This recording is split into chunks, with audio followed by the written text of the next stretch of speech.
Hola, hola, ¿cómo estás? Mira, tuvimos que recurrir a los bomberos, los vecinos, porque hubo un problemita aquí.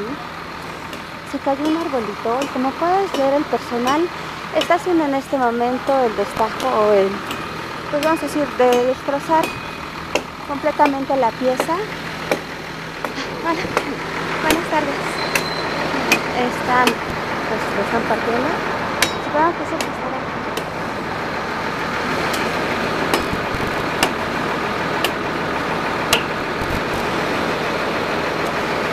Pues bueno, vamos a dejar que terminen de trabajar y pues también tienen muchos.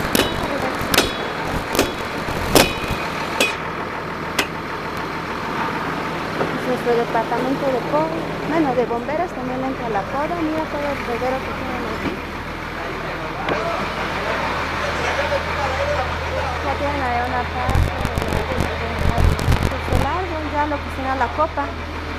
Ay, huele rico. Hola, muchas gracias. Ellos bien lindos como siempre. Y pues aquí están ayudándonos.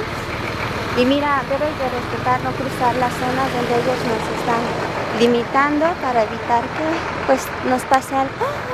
Oh my God. Se puso feíto. Así cayó. Hola, buenas tardes. Es para mi blog de arquitectura. Así cayó sobre el... No, ok. se lo arrastró el camión. Ok. Estamos aquí con un oficial de la policía que nos está ayudando a completar la información y no tener fake news. Estamos muy cerca del metro, pues de aquel lado, como sabes, hacemos nuestros recorridos cuando corro. Y pues mira, pues está cerrada la calle, ten mucho cuidado. Y pues gracias por asistirnos porque pues como sea sí hay tránsito. Hasta luego, gracias.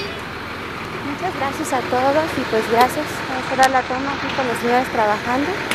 Y pues ya mira, ella acaba de quitar su ramito.